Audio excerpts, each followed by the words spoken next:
chance to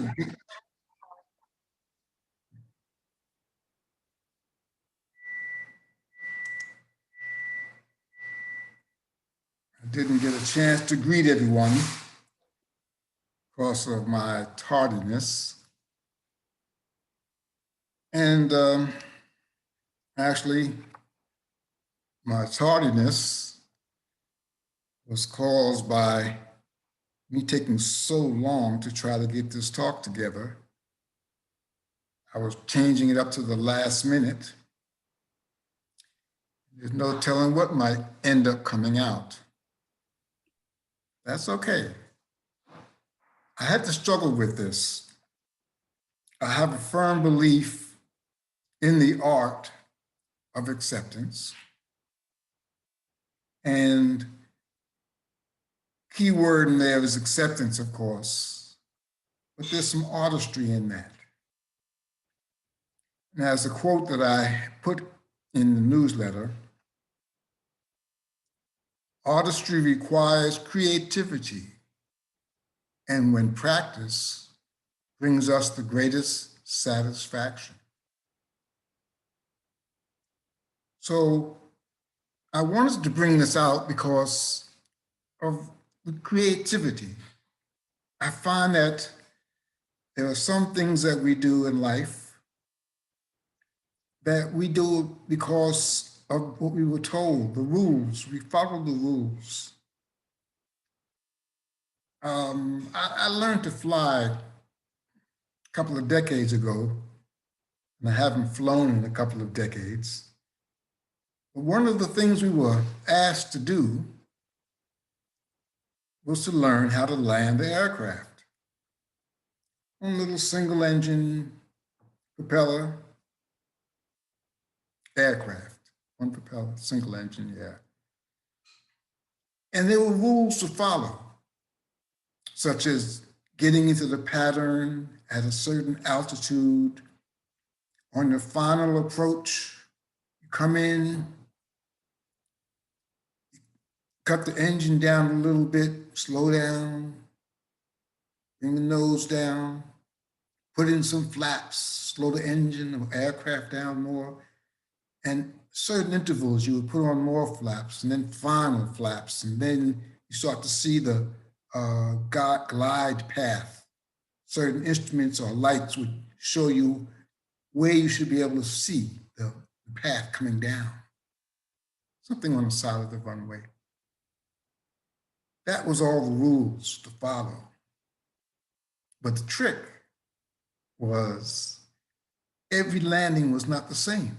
The wind speed, the wind direction, sometimes the aircraft itself, how you were feeling that day.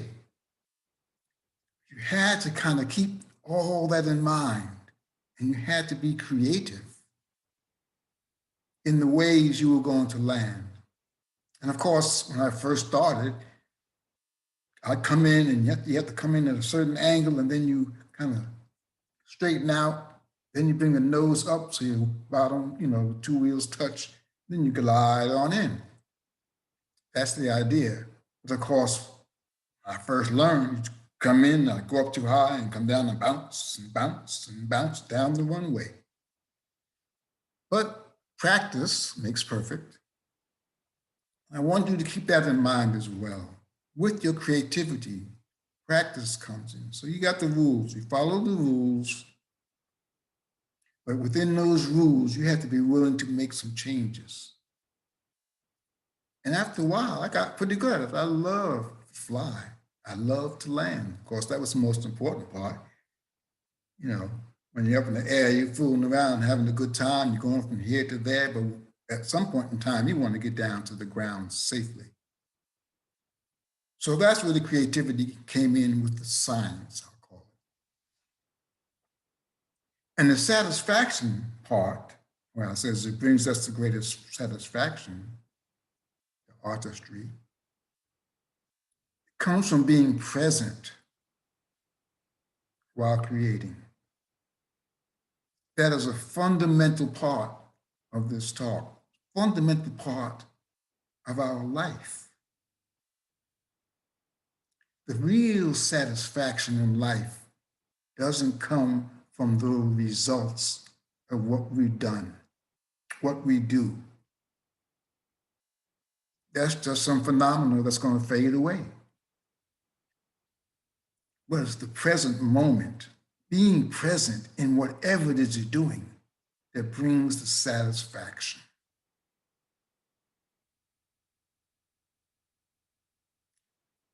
Let me say that one more time.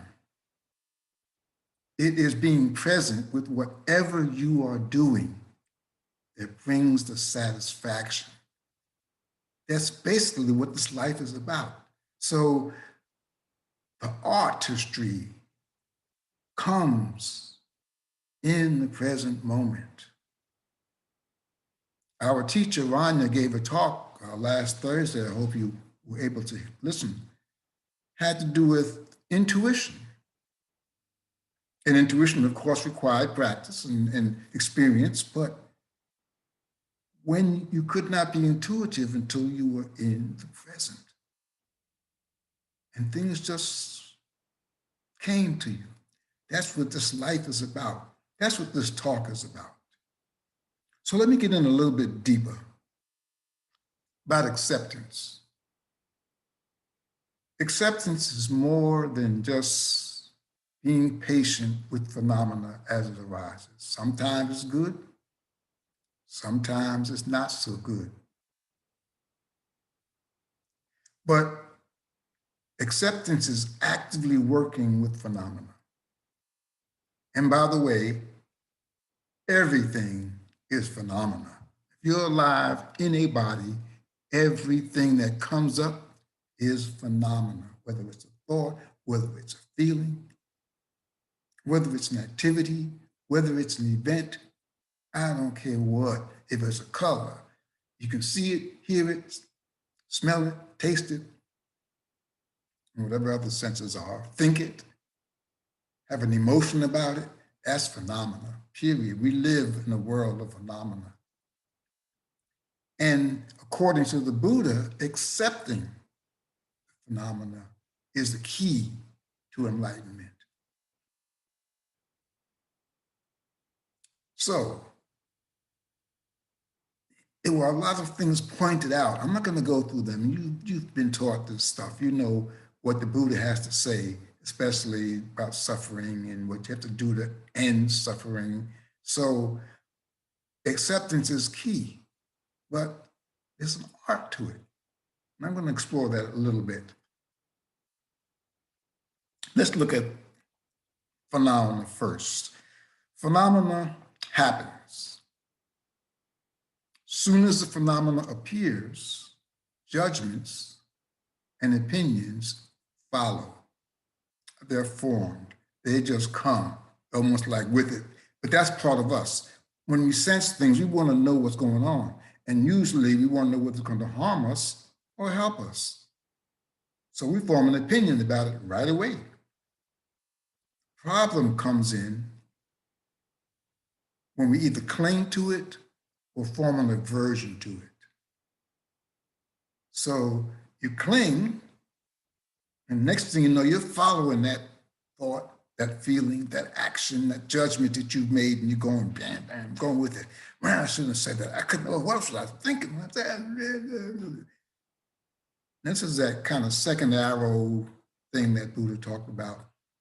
The first thing that happens is you say something stupid, and the reaction you get is not what you anticipated. So that's bad enough. But then when I start, I'll say me, beating myself up about it, well, that's the second arrow. And if I follow it and keep following it, oh, I shouldn't have done it. I'm just making more judgments and I'm just shooting myself with more arrows. So we're going to try to do this. One arrow is enough deal. Clinging and aversion. If you follow the clinging thing and if you run from the aversion thing, you're going to end up in a rabbit hole. And from there, suffering ensues. So we're going back to the for noble truths. We want to end suffering. So here's what we can do. When phenomena appears and our judgments and opinions are formed, what do? Boom, we use our mindfulness. We look at it. And if you're not forming a judgment, or you're not too much caught up in the aversion or the clinging, it's easier to just look at it. This is a phenomenon. And the mindfulness is what helps us to experience phenomena. Because phenomena just comes and then it goes. If we chase after it, we're not present anymore. If we run from it, we're not present anymore. But if we can sit with it, relax, just experience it, and watch it go. Hey, see you later. What else is happening? Then it's easier to accept it. Okay, so there's where acceptance kind of rises up also. It just kind of floats around all this stuff, phenomena. Just saying, it's coming. Here it is. I got this. Acceptance. But then there's a creativity part.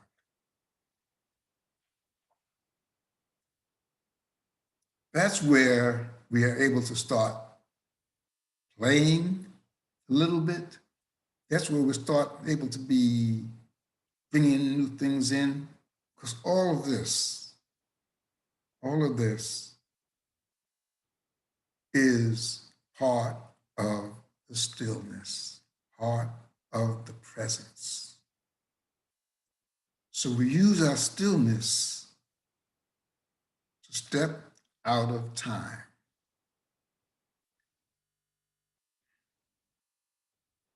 Presence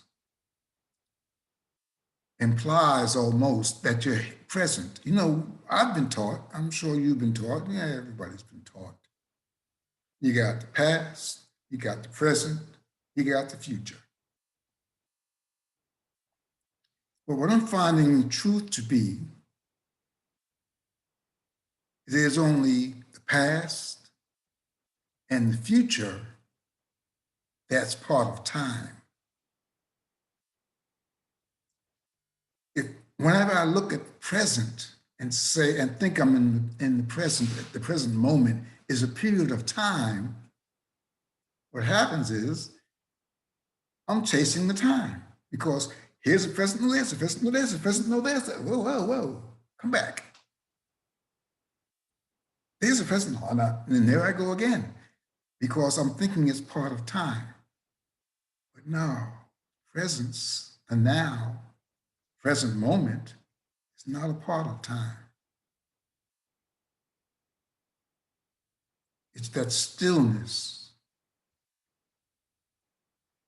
The stillness where there is no time.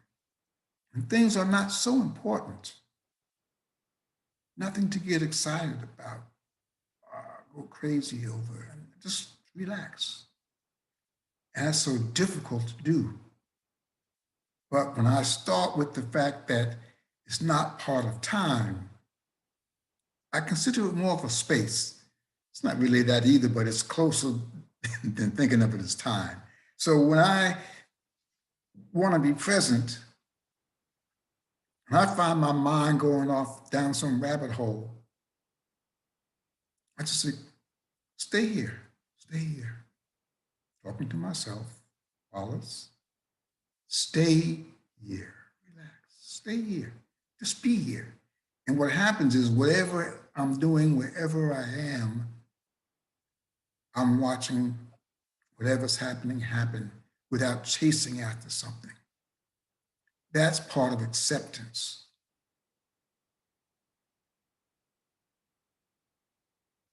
So most of the time, I'm not accepting something because I'm bored, I don't like it, or if I really want it, but it doesn't stick, doesn't stay. Now I'm gone, I'm chasing it. So The trick is start to find my space in the presence where I can be creative. Yeah. So you use the stillness a step out of time. Next thing is mindfulness. Our mindfulness helps us to see phenomena for what it is.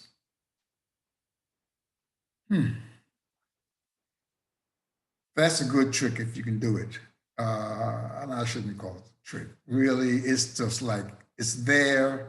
And if we have the courage, if we have the presence, if we have the patience to allow things to be and let our mind look at it, then we start to see things. Okay. Something as simple as brushing my teeth. There's a routine there. It's so routine, I've done it so often that my mind tends to drift off into things. And I start thinking about stuff. What I had to eat, whatever, what I'm going to do next, usually. It's always about what's going to happen next. I got to be in control. So, but when I stay present, and I just tell myself, well, stay here. And the little things, like the feel of the bristles of the toothbrush on my teeth and gums. If I'm doing that, just little subtle things come up. And I might have a little spot that I need to get to. And all of a sudden, I'm just floating in there. And then next thing I know, I'm doing a little thing with my toothbrush so I can get right back in there where I need to be. And I feel how that feels. And it's okay. And it's not a big deal, but I've learned something. When I was learning to land, I learned something each and every time when I'm an airplane. I learned that certain wind conditions affect the aircraft in certain ways. I've learned if I come in at certain speeds on the glide scope, I can be above the glide scope or below it and still make a really nice landing. And things just became natural. Just keep doing it. You do that same thing driving a car. If you've ever driven in a thunderstorm or just a hard rain, windy, rainy, dark night on the highway with tractor trailers running by you or you're running by them, wipers going, man, that takes some skill. It also takes presence. If you're out there then, I bet you're not thinking about anything but what I'm going to do to keep this car on the road. The presence, it's in there that you become more creative. So with acceptance, we need to be creative in the present. We will find ways, we will find our own way to be accepting through the mindfulness. Main thing that mindfulness does, of course, is help us to see what this phenomenon is. I don't want to give it any names. You don't need to give it a name, but just look at it and see it for what it is. One thing for sure is it's temporary. Comes and it goes. And when you start to see that on a regular basis and find that this place is not as solid as it seems, things are not so important. And when you're not attaching importance to something, then you can be more relaxed with how you deal with it and more accepting of it. It's just something that happens and it won't last long. Unless we make it last long and start shooting ourselves with those arrows, which I do a lot. But there's something else about that phenomena. I'm going to say that, and you can ask me any questions you want about it afterwards. But this feeling of right, not feeling, this notion of right and wrong, good and bad, those things that take up, see this way or that way, and we have to find a blend for it. There really is no right or wrong. There really is no good or bad. This is all one thing. I've looked at it as a scale, balanced scale, where you get up and down and you finally get balance, but it's not like that. It's really like this. It's a blend. There is no good, there is no bad. There just is stuff. And we have an opinion about it. An opinion gets in our way of being creative with the answer. You've heard it. Let it flow. The answer will just come. The wisdom will just come, and it's true. But we can't get to that until we investigate mindfully to find out that, something, this stuff is not even, I won't say it's not real. Let's say there's no right or wrong. No need to form a judgment, because then the judgment takes you out of the presence. What there is, by the way, is karma. Truth is in karma. And what karma is what you do, what you say, what you think, whatever has an effect, an immediate effect, and a long-term effect on what happens next. That's it.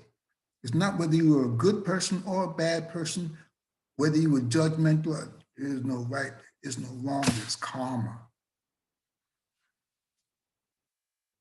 You can call it right or wrong, but if you follow that rabbit down the rabbit hole, it's going to get in your way of acceptance. Acceptance comes when you realize that whatever you do, say, think, it's just karma. And the wisdom to say and do the right things, or not the right things, to do the things that lead to enlightenment. That's what the Buddha was talking about. Wisdom. Wisdom comes from mindfulness, comes from the stillness. Yeah.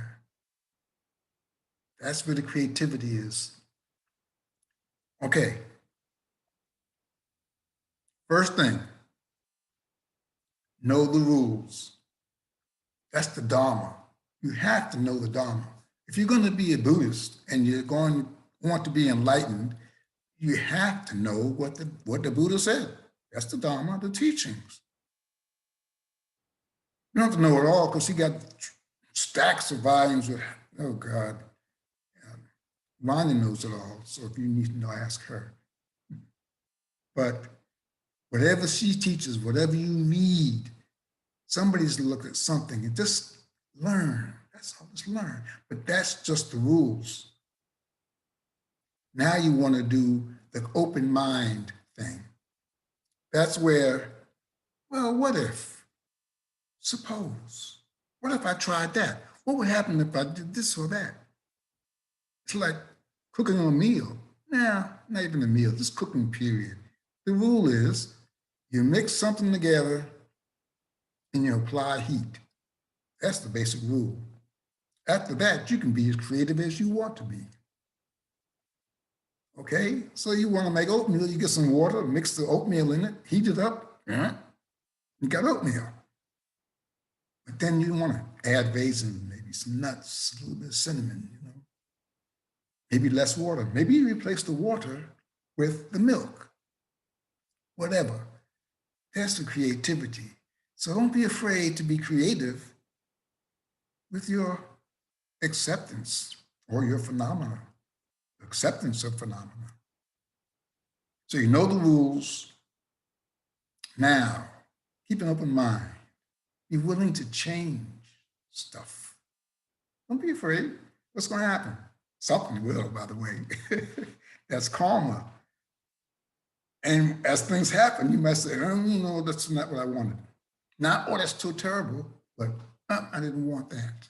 It's not serving my purpose here. Just relax, be aware, and the wisdom will show up. But if you don't start exploring, by the way, being more creative, you're not going to really know, you know. Don't get, getting locked in to a particular way of thinking, a particular way of being, a particular way of living,